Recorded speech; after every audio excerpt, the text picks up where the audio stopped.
Oh, ayan, mga kalaro, andito tayo ngayon sa loob ni, kilala nyo na yan, idol nyo ha. Pero bago yon, bago natin siya makilala, subscribe muna tayo, like, saka share nyo yung YouTube channel natin. Saka pakiclick na rin yung notification bell para updated kayo sa mga videos na ginagawa natin.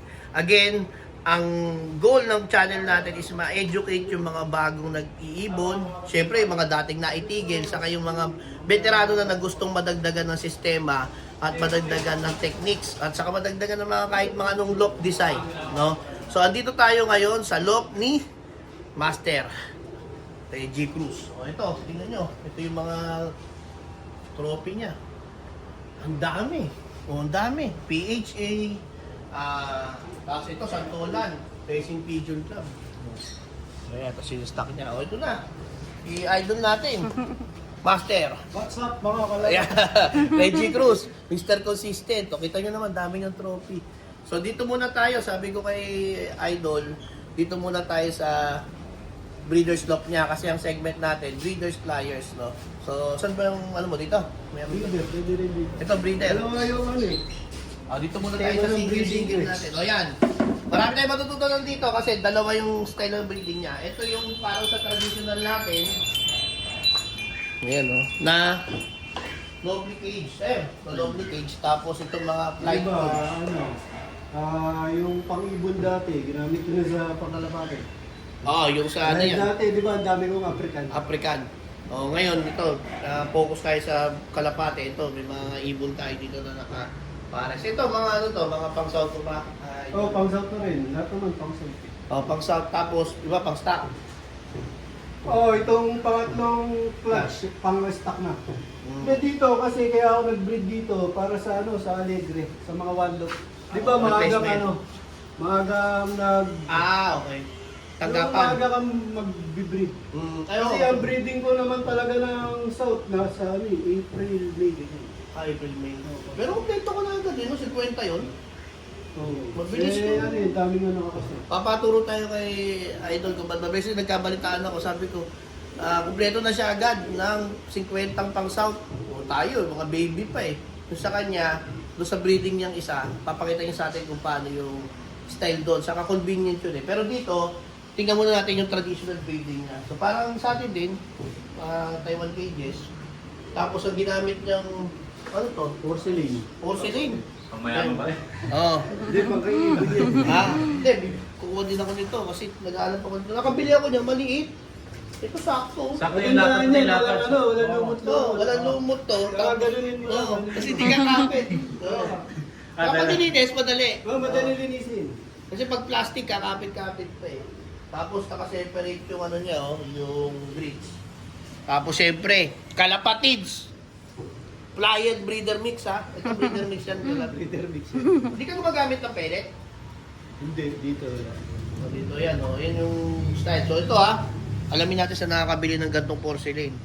Kasi may nakita nga ako doon sa iba, yung pangbaso ng ano eh, yung kapihan, kaso mataas. Yes, Ito wala kay sakto na sa buta. Sakto height mo. Ayan Meron ako ginagamit yung ano, yung parang kick booster. Yung... Ano to? 3,000.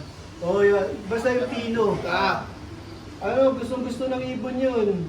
High protein na rin, pero ano, kasi doon ko nilalagay minerals na hindi na ako nagbabay sa Oo, yun sa pellet. minerals, pati yung ano, pwede ilagay din yung malunggay powder. Nahalo na rin. Kinakain nila. Gusto nila ang ganun.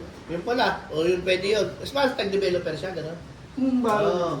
Ayun kasi durog na eh. So pag Tsaka may kasama na rin ano yun eh, probiotics. Yung ano siya? Integra. Integra. 2,000 yata. Yeah. Integra to tao. Pangan talaga siya, pang mga 30 days na. Pero yun lang yung ano ko doon, yung purpose ko doon. Doon ko nilalagay yung minerals. Kasi mas, Kapit. kumakapit doon eh. Yun, maganda rin. Tinatabad na ako mag-binder sa baba eh. Di, ano nga talaga, matrabaho na at the same time, baka pili-pilihan sa kapag konti. Ito yung nesting ano niya, material, para magka-idea kayo. Ang ginagamit niya, basahan, saka yung plastic na parang mating sa sasakyan. Yun, gagayahin dapat natin yan. Hindi ko na saan bibili doon. Napunta ako sa Blade. Ang mahal. Yung plastic na yun, mahal pa rin sa mga bilyan ng kotse. Divisoria. Sa Divisoria pala dahil bumili doon. Sa Shopee. Kasi hindi gagalawin ito, pero yung nagbasahan siya. Tapos, ang gamit niyang nesting pot, yung ano, yung imported. Yan naman yung maganda talaga, yung mayroong ventilation sa ilalim.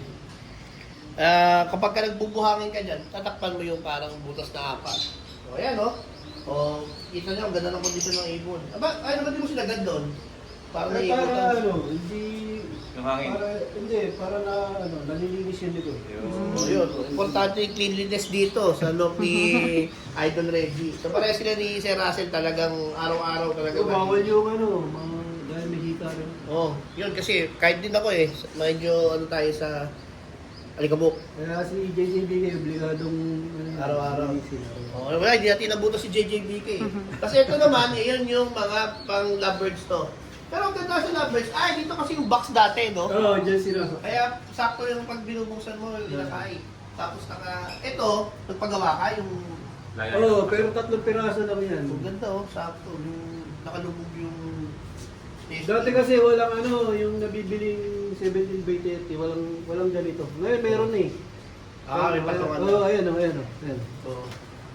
Pero makapal tong mga 17 by 30 Pasadya mo. namin yan. Oo, kasi pag yung bumili ka ngayon sa mga Wala na. lovebirds, maninipis. Oo. Pagka inapakan, yung naging experience ko nung binili ko yun, kaya tinapok ko yung mga ganun ko, lumusot yung paa doon. Napilay. Naka MacArthur, Oo. parang nag-lock. Oo. Pinipilit iangat ng ipon. Pipila yun. Naputulan ng paa. Ba't ito? Ba't dalawa yung inuman Pag niya? may dalawa ng inakay, sila, malakas uminom. Pero parehas yan ng supplement na ginagamit. Oo. Ayun, nakala ko magkaiba pang supplement eh. Hindi, paras lang yan. Mabilis lang maubos pag dalawa yung inom. The baby got yung gusto ko paggawa sa iyo eh. Kasi magaling ito mag-print eh. Para maganda namin ito. Eh, ganun din siya mag-record. Siguro itong 27 cell na to, nakasulat na sa kanya yan yung mga, kung ano yung mga ibon na nakaparis dyan.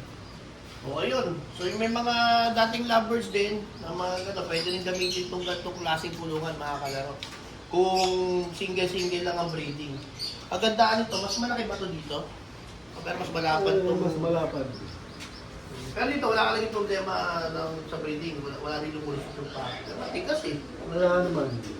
Makapal eh, oh. Hindi mo kayang ganunin eh. Yung mga bago kayo na mura na double cage, pag pinindot mo, talagang Ayaw agad eh. Ito, medyo manipis ko. Ito, makakakala. Hindi, pero ito, makapal pa rin to. Kaysa doon sa iba. Kasi flight cage to, di ba? Flight cage ba? Hindi, ito pang to.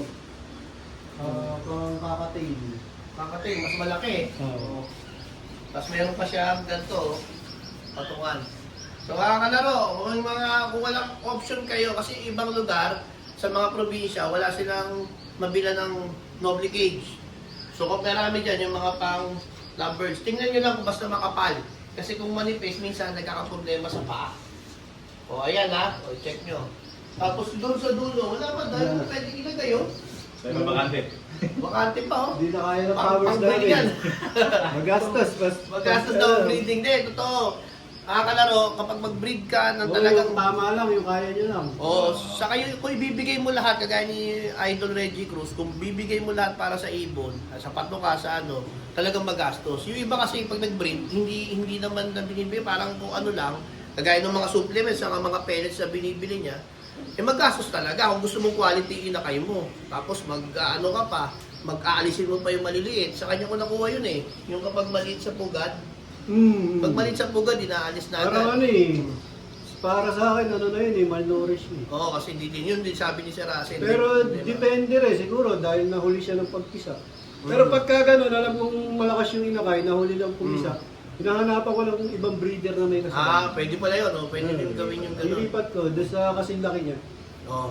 O yan, okay na tayo dito. May isa pa tayong pupuntahan ha. Okay na. Bye!